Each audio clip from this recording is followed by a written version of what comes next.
kita harus punya suatu amalan sendiri masing-masing gitu ya, yang bikin ya istilahnya ngebujuk Allah untuk memudahkan perjalanan ini kayak gitu. Jadi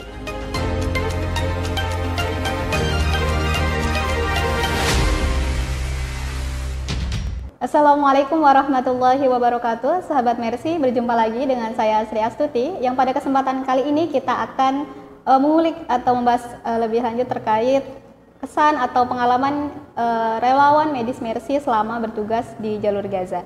Saat ini sudah hadir bersama saya satu orang relawan medis yang baru saja kembali dari jalur Gaza dan akan membagikan ceritanya selama bertugas di jalur Gaza kepada sahabat Mercy sekalian. Lebih dahulu kita sapa narasumber kita pada hari ini. Assalamualaikum warahmatullahi wabarakatuh, dokter. Waalaikumsalam warahmatullahi. Gimana dok kabarnya pada hari ini setelah kembali dari jalur Gaza? Alhamdulillah sehat. Alhamdulillah. Sedihnya juga ada, Insya Allah. Masya Allah. Baik dok, mungkin sebelum kita lanjut cerita dokter selama bertugas di jalur Gaza, terlebih dahulu bisa perkenalkan dokter, nama, kemudian saat ini berprofesi sebagai apa dok? Nama saya Reginta Yasmin, profesi saat ini ibu rumah tangga plus diamanahkan jadi dokter objin. Insya Allah. Baik dok, dari semua relawan tentu kita pasti bertanya-tanya dok, sebenarnya apa yang memotivasi para relawan medis hingga akhirnya mendaftar ke Mercy, kemudian diberangkatkan ke jalur Gaza gitu, karena kita tahu situasi Gaza saat ini sedang berada dalam situasi yang tidak baik ya, situasi perang gitu, dan tentu harusnya semua orang menjauh dari wilayah tersebut gitu, tapi tim medis Mercy justru berangkat dan bertugas di sana gitu. Kalau dokter sendiri, apa yang memotivasi dokter akhirnya ikut dalam misi ini dok? Motivasi mungkin bisa dikatakan sejak SMA ya udah diperkenalkan dengan isu Palestina, kemudian kuliah ya alhamdulillah waktu itu sih kayaknya memang sebenarnya agak dipaksa ya kalau jadi dokter gitu, dipaksa, tapi pada saat itu jadi sebuah cita-cita ya, mungkin sama seperti dokter sama di tim 4 ya, kita cita-cita dengan amanah yang Allah kasih ingin sekali gitu ya, benar-benar merasakan gimana kita bisa di sana gitu ya, dengan ilmu yang Allah titipkan gitu. Saya seperti itu, dan alhamdulillah cita-citanya Allah kabulkan, walaupun rasanya itu dari SMA udah jauh sekali ya, tahun 90-an baru sekarang, tapi Masya Allah ya itu nikmat yang besar gitu ya, dan bisa dari Mercy sebenarnya kalau saya udah tahu Mercy udah cukup lama gitu, tapi mungkin belum pernah bergabung secara langsung. Nah ini kesempatan masuk ke Gaza itu waktu itu kalau nggak salah mau bulan Ramadan ya, terus saya lihat di grup Pogi pada saat itu ada satu dokter yang pokoknya lagi ngobrolin Ramadan, tiba-tiba beliau masukin Gaza, terus saya juga pada saat itu kebetulan lagi mau pergi tuh sama ibu, terus saya agak lama, terus ibu saya bilang gini, kamu kenapa kok lama banget? Enggak, ini mau ngisi link apa gitu kan, mau ke Gaza. Kamu kan pengen banget. Nah waktu itu ibu saya langsung komentar gitu, saya bilang ya udah oke, tunggu ya bu, aku bilang gitu.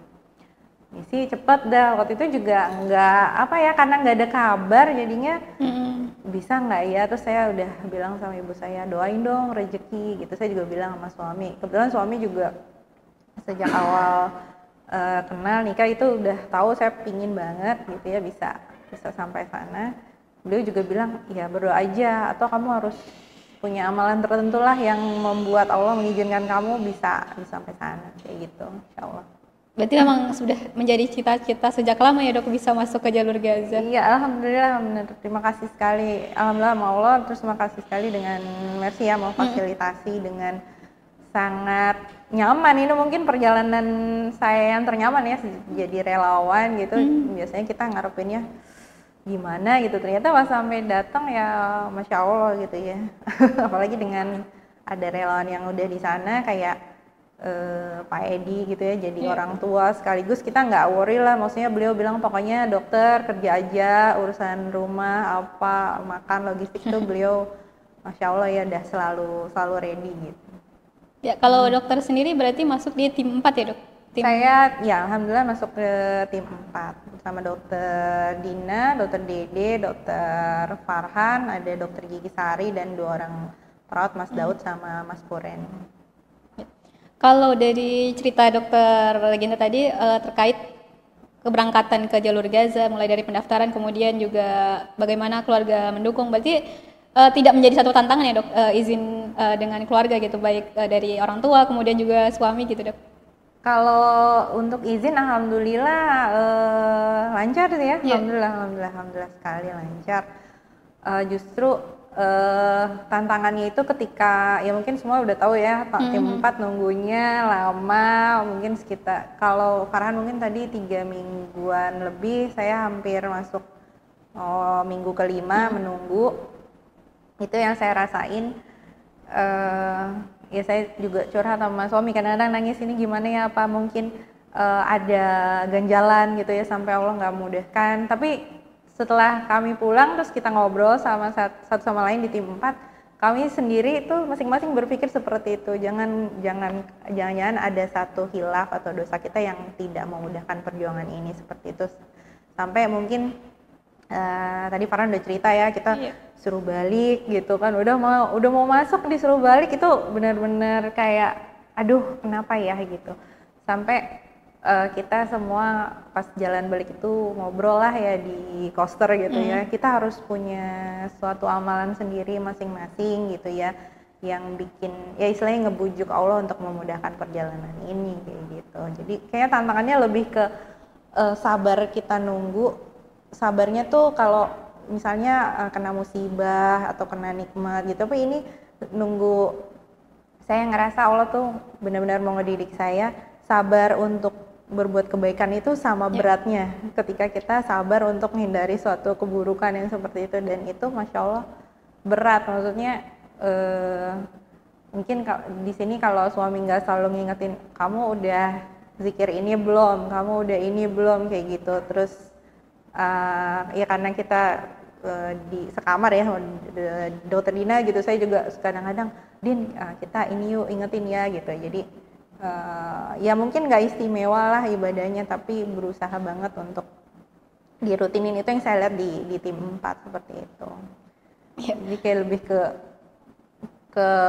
mungkin Allah tuh pengen kita benar-benar ikhlas, benar-benar siap untuk masuk kayak gitu. Jangan ada, karena lintasan hati kan kayak misalnya mau pergi gitu kan, wah ini mau pergi hebat ya, itu lintasan hati yang kayak bangga sombong itu kan tipis banget kadang-kadang ya. Itu tuh yang menurut saya itu yang paling berat gitu. Dari sebelum, di dalam maupun saat ini udah keluar, itu yang selalu bergejolak ya seperti itu. Karena memang dari cerita relawan yang sudah kembali dari tim 1 kemudian tim 4 memang punya cerita masing-masing ya dok, dan tantangannya juga berbeda-beda gitu. Dan dari tim 4 ini tantangannya adalah tertunda ya dok untuk bisa masuk ke jalur Gaza, dan tim terakhir dari tim yang terakhir tuh lebih lama lagi nunggunya ya dok. Tapi saya ngerasa bahwa ini bagian dari Allah mempersiapkan tim 4. Jadi waktu ya seandainya kita kan langsung masuk, kita mungkin belum kenal karakter, tapi kadarullah tuh ketika kami harus di Kairo agak lama, benar-benar deket kayak keluarga.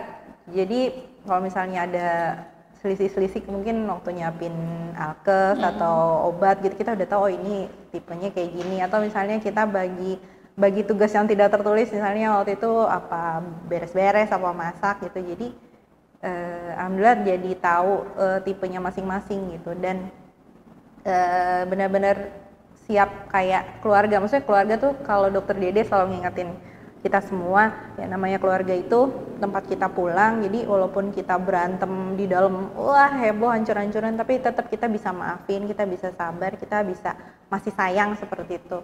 Jadi saya ngerasain itu ya disiapkan sama Allah.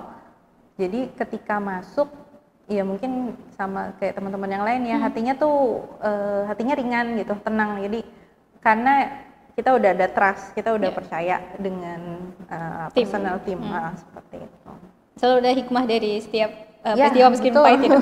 Walaupun pas ngejalaninnya Masya Allah gitu ya, dengan dengan derai air mata, mungkin nggak cuma yang perempuan, cuma yang laki-laki mungkin juga dengan cerita yang lain juga kan mungkin malam gitu ya. Bahkan kalau yang laki-laki itu kan ketika di Kairo tuh saya sama Dina sama Mbak Sari, mungkin karena perempuan kita nggak terlalu pede untuk pergi malam ya. Kalau mereka tuh sampai ke masjid gitu loh, sampai bikin ibadah sunnah apalah gitu yang bikin kita bisa lancar bisa gitu masuk ya. ke jalur Gaza ya, Dok. Ya kayak gitu, insya Allah. Ya dok, terkait izin tadi ya dok ya, kalau keluarga dukungan dari dokter Regina sendiri luar biasa ya dok, sangat mendukung gitu. Masya Allah, alhamdulillah saya juga jadi ini ceritanya yang tahu Mbak Rima. Jadi waktu itu kan saya sebenarnya udah telat masuk Zoom perkenalan tuh. Saya telat waktu itu karena saya pikir jam 8, ternyata 19.30. Udah habis pergi gerubuk-gerubuk gitu kan. Zoom perkenalan, itu nggak salah Bang Habib ya yang ngasih tahu kondisi gimana. Nah terus saya juga sebenarnya daftarnya nggak gelombang yang 4 ini gitu. Saya kalau nggak salah gelombang 5 lah habis Idul Adha gitu kan ya. Nah terus tiba-tiba ada kabar dari Mbak Rima kan, ini kita butuh objin gitu kan. Terus saya waktu itu posisi lagi di kereta tuh, saya kan bolak-balik Depok ke Jakarta naik kereta. Terus saya cuma WA ibu saya bilang, saya manggil ibu saya kan Nin ya, kan anak Nin, gini. Terus kata ibu saya bilang gini, saya waktu itu kebetulan ada rencana mau traveling sama temen juga di tanggal awal bulan Mei. Terus kata ibu saya cuma gini, ini kesempatannya nggak datang 2 kali Neng gitu, udah Bismillah gitu kan, dah ACC nih berarti kan saya udah tenang tuh, oh dari ibu udah oke. Terus begitu saya nyampe, saya dinas di balai kota, nyampe balai kota saya telepon suami saya dan tanggapannya pun hampir sama, beliau cuma bilang Bismillah jalan. Saya kalau udah 2 orang itu oke, udah tenang gitu. Alhamdulillah anak-anak udah besar-besar, jadi saya berpikir udah cukup bisa lah untuk ditinggal seperti itu. Jadi dari keluarga alhamdulillah sampai hari ini pun kayak kemarin misalnya ditanyain kalau ada kesempatan balik lagi mau balik mau. Terus kalau kata suami saya ini perjuangannya panjang, dia bilang gitu. Jadi dia tahu nih akan bergelombang dan ya dia karena dia bukan non medis dan dia berpikir dukungan saya hanya mungkin sampai merelakan istrinya ikut seperti itu. Alhamdulillah keluarga justru yang tadinya kan saya mau istiqoroh ya, ngomong Bi kayak istiqoroh dulu, udah Bismillah dia gitu aja. Itu posisinya lagi ibu waktu jalan gitu, jadi oh ya udah deh oke. Seperti itu. Ya. Kalau dari keluarga support, tapi kalau dari tempat kerja gimana Mbak? Ada kendala nggak waktu akan izin untuk berangkat ke jalur Gaza? Tempat kerja alhamdulillah jadi itu kan di hari saya lagi kerja juga, itu pas saya ditelepon Mbak Rima itu kan ada bidan ya. Terus pas saya selesai nelfon bidannya gini, dokter mau pergi ya, pergi gitu kan. Terus ya itu menurut saya rezeki dari Allah tuh, kalau memang Allah tuh mudah ya ngasih ke kita gitu ya. Mungkin kitanya aja yang suka aduh kapan nih kita dikasih gitu, tapi ketika Allah ngasih itu sangat cepat. Jadi di hari yang sama tuh bidan saya ngomong, saya udah bilang bu jangan di ini dulu ya, soalnya belum pasti gitu. Terus tiba-tiba saya udah praktek, terus kepala PPKP kan saya di balai kota di kliniknya pegawai DKI, terus lewat tuh cuma misalnya kalau zuhur tuh gin sholat yuk gitu kan. Terus pas nongolin gini bidan saya langsung ngomong gini, dokter dia mau pergi jauh katanya gitu. Hah pergi kemana? Mau naik haji karena kan barengan sama haji, jadi semua orang tuh mikirnya oh mau naik haji. Enggak dong, insya Allah kalau haji saya belum dikasih kesempatan, dia bilang gitu. Jadi pas hari yang sama itu mau nggak mau, padahal saya niatnya kan mau ngadep gitu, tapi beliau udah keburu masuk ruangan saya, tahu ya, bahkan beliau gini, gue nitip duit ya gitu kan, lu kan pasti masuk kan gitu. Ya belum tentu dok, saya kan masih di sini, saya bilang gitu. Alhamdulillah sampai beliau kepala yang dokter spesialisnya sampai ke kepala kliniknya, ya alhamdulillah lancar gitu. paling saya waktu itu cuma bilang nanti kami bersurat, terus mereka cuma bilang nggak bersurat juga nggak apa-apa, percaya kok, percaya, kayak gitu. Dan untuk yang di rumah sakit ya saya sih alhamdulillah ya karena part timer jadi gampang aja, dan ya alhamdulillah di 2 rumah sakit apa ya, karena udah kenal lama mungkin sama saya modelnya gimana, jadi mereka suka nggak kaget tuh kan tiba-tiba ditinggal mau pergi kayak gitu. Justru mereka banyak nitip alhamdulillahnya gitu. Jadi alhamdulillah lancar juga sih kalau urusan perizinan di tempat kerja. Luar biasa ya dok ya, keluarga kemudian lingkungan kerja ya, mendukung semua gitu kan. Alhamdulillah. Berarti terkait izin tidak ada kendala yang Enggak berarti sih, dok? alhamdulillah enggak. Paling ya pasien dokter jangan lama-lama, dan beberapa ada yang mungkin lahir sama yang lain gitu, tapi alhamdulillah kan adik kelas gitu udah dititipin, nanti titip ya ini gitu. Paling ya pasien ya wajar ya, misalnya mungkin udah lama sama kita terus ada sama yang lain, tapi mereka juga kalau aku ditinggal dokter ke Gaza nggak apa-apa deh, aku maafin. Aku dapet WA kayak gitu. Yang berat justru pasien-pasiennya ya dok. Yang berat mengizinkan justru pasien-pasiennya nih. Gitu. Ya dok, dari tim 4 sendiri bisa diceritakan nih dok, karena kan bisa masuk Gaza itu bertahap ya dok ya, dari tim 4 tidak semua sekaligus masuk ke jalur Gaza gitu. Mungkin bisa diceritakan proses keberangkatan dari Jakarta kemudian akhirnya tiba di jalur Gaza tuh berapa lama dok? Dari Jakarta itu bareng sama teman yang lain sih tanggal 3 Mei ya. Yeah. 3 Mei, kemudian 2 hari itu sempat kita beres-beres untuk obat sama alkes. Berangkat tanggal 6, kemudian kalau nggak salah udah sampai daerah namanya Ismailia, kita disuruh putar balik. Itu juga suatu proses yang berat ya, maksudnya ketika kita nerima qadarullah harus sedih ini gitu kan ya, tapi kalau emang Allah belum izinin ya belum, mau upaya kita gimana. Itu juga suatu apa ya, kalau saya bilang tim 4 itu sama Allah benar-benar disiapin hatinya, dibulak-balik dengan pelajaran yang banyak supaya emang mungkin pada saat masuk jadi kuat, dan itu emang ya alhamdulillah ya dirasakannya seperti itu. Saya di Kairo itu sempat mungkin woman last standing sama dokter gigi Sari ya, kita ngurusin ada yang sakit juga gitu, sampai kita berpikir oh ini emang Allah tuh ngasih skenarionya gini, kita tahu di Mesir tuh modelnya kayak gimana, jadinya bagaimana orang-orang itu memperlakukan. Kalau Indonesia tuh masya Allah lembut banget menurut saya ya, jadi kalau di Arab mungkin Afrika ya, kalau Mesir itu brok gitu ya, kasar gitu. Makanya ketika ini saya jadi cerminan pada saat di Gaza itu, semua kan pada minggu awal tuh nontonin ya gimana saya bertindak. Terus kita beda banget, orang Indo tuh skillnya lebih apa ya, lebih halus luas, ke pasien juga ngomongnya lembut gitu. Jadi sampai awalnya mereka mikir wah nih dokter lelet gitu ya, tapi konsulen yang di sana yang di Gaza bilang enggak, Yasmin bukan lelet, dia soft, dia bilangnya gitu.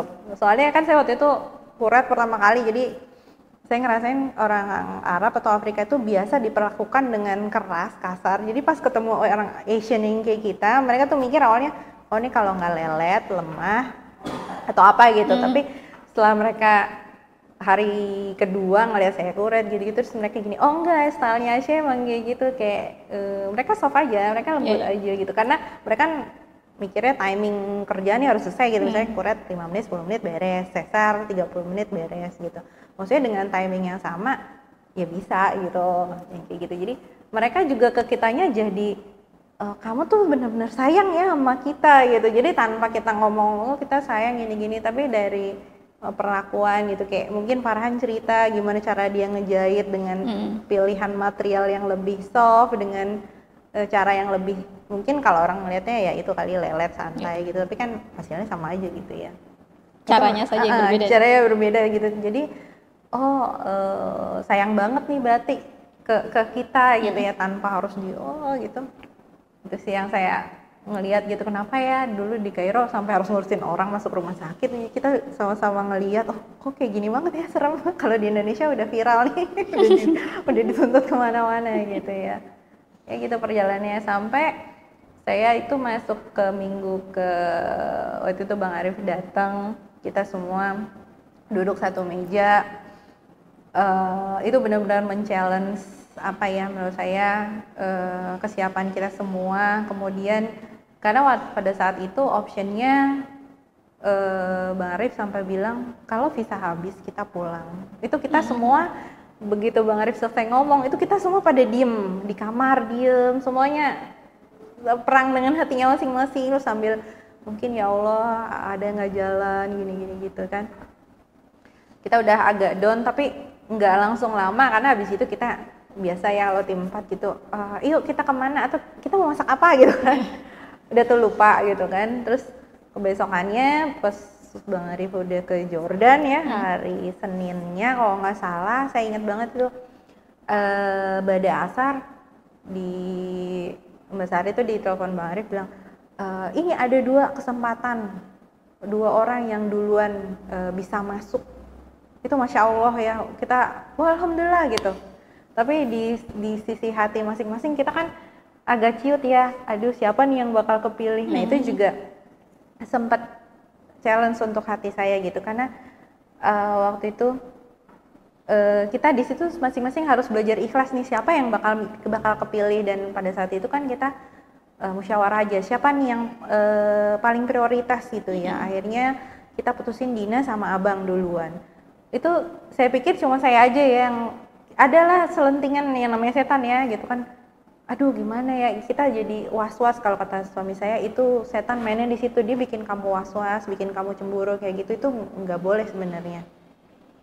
Tapi pas saya ngobrol gitu sama Farhan atau Mbak Sari, ternyata hati kecil kita memang agak ciut ya gitu. Karena kita berpikir, aduh mudah-mudahan kita tetap bisa, atau jangan-jangan ini kesempatannya cuma 2 ini aja gitu. Tapi Dina gitu ya, karena saya ya sekamar, dia bilang, Mbak, dia sampai ngomong gini, Mbak, makasih ya udah izinin Dina duluan gitu kan. Mudah-mudahan ini pembuka untuk semuanya seperti itu. Itu mungkin hanya berapa menit lah kita tuh sampai agak bengong gitu. Oh ini yang berangkat duluan ini, kita belum gitu ya. Tapi alhamdulillahnya saya ngelihat tim 4 itu dewasa semuanya, jadi kita sempat terhenyak sebentar, tapi habis itu kita bongkar barang. Karena waktu itu kita kan udah nyopin sampai 30 kardus ada macam-macam, udah vacuum cleaner, rice cooker, obat segala macam, baygon lah segala macam lah ya, pokoknya titipan yang tim sebelumnya gitu, makanan. Sedangkan kita harus ngeringkas di 4 tas lah ya, Abang Dede 2, Dina 2, itu langsung cepet tuh kita bongkar semuanya, jadilah 2 tas yang kita selip-selipin kayak gitu. Jadi tuh saya agak bergejolak di situ, tapi alhamdulillah udah ya, ternyata skenario yang terbaik seperti itu. Terus habis itu sore nggak berapa lama malamnya Farhan ikut dipanggil. Nah di situ kita semakin yakin, insya Allah nih, berarti kalau 2 udah masuk, nanti Farhan, nanti insya Allah sisanya gitu. Dan kan itu dari jarak Farhan, Abang Dede, Dina sama Farhan tuh deket. Nah terus saya sama Mbak Sari, kita kan masih seminggu lagi tuh nunggu. Itu kita juga Masya Allah, itu aku sama Mbak Sari di Kairo udah saling nguatin aja, insya Allah kalau emang rezeki kita ya Mbak. Jadi kita berusaha untuk beraktivitas biasa ya, masak ya, ngurusin yang kalau dari Farhan bilang, wah Kak kayaknya coba bawa ini gitu ya, tapi kok kita nggak dipanggil ke Jordan gitu ya. Karena kan kita visa itu masuk kan tanggal 3, berarti tanggal 2 kan kita harus keluar. Itu posisi di tanggal 29. 29, udah tinggal 3 hari lagi. Saya bilang, ya Mbak gimana ya Mbak, ini kan cuma berdua gitu ya, udah ngobrol-ngobrol, ya udah deh kita rapiin barang, karena barang itu katanya mau ditaruh di gudang. Nanti dari gudang nanti mungkin kita pikirin gimana caranya untuk masuk, karena kan Rafah pada saat itu ya nggak tahu kapan bisa diakses. Lagi beres-beres, lagi cuci-cuci baju, tiba-tiba Mbak Tina nelfon sore-sore, ini mau jam berapa ke Jordan? Masya Allah, kok Mbak Sari langsung alhamdulillah kita dipindahin juga. Udah tuh, ya Masya Allahnya apa? Karena kita kan emang beberes ya, jadi udah tinggal berangkat gitu ya. Walaupun kita nggak tahu kapan disuruh pindahnya gitu. Udah berangkat itu saya alhamdulillah diminta jemput Asri. Saya diterima untuk nemenin Pak Delingga dulu sama Rizky karena Farhan berangkat. Tim 3 yang keluar Tim 3 yang keluar itu dijemput Farhan malamnya, cuma paginya sama saya karena Farhannya berangkat masuk. Alhamdulillah Farhan masuk walaupun sendiri. Habis itu besokannya terima Asri sama Nadia. Alhamdulillahnya karena mereka cerita banyak ya. Ini kayak gini lah gitu ya. Sampai ingat deh habis ibadah subuh sampai jam 11 ngobrol sama Pak Ade sama Rizky, kalau mau Asri sama Nadia sampai mau ngantuk-ngantuk gitu. Mereka tuh ngasih energi yang banyak juga. Jadi pas saya keluar gitu gini, oh kenapa mereka bisa ngasih energi yang banyak sama saya juga sebelum saya masuk ya, karena mungkin yang kita rasain juga yang dikasih sama Allah sama seperti itu ya, energi kebaikannya tuh berasa sekali gitu. Saya sempat tunggu 4 hari di Jordan, kemudian nah itu waktu itu juga nggak ada kepastian gitu ya, kan biasanya 1 kali 24 jam kita dapat kepastian. Waktu itu saya cuma sekali lagi bongkar koper, kalau kata Kak Ita, udah jilid berapa Gin bongkarnya? Nggak tahu deh Kak Ita, pokoknya bongkar aja koper, karena kan tadinya boleh bawa 2, pas Farhan tuh ada trouble. Ada dari NGO luar lah, ya bermasalah, jadi pas saya itu di-cut jadi satu. Jadi kita udah bikin 2 tas gitu, 1 tas lagi gitu ya, berusaha untuk ya nyempilin obat-obat yang bisa lewat gitu ya. Kayak gitu. Itu saya sampai kita zoom lagi kan, inform konsen lagi keluarga dari Mercy itu, saya ingat sampai jam 9 sampai jam 10 waktu Jordan itu saya belum dapat grup link masuk. Biasanya kalau mau masuk tuh ada dimasukin grup gitu ya untuk segala informasi. Itu saya waktu itu WA Kak Ica ini gimana, besok jadi atau enggak?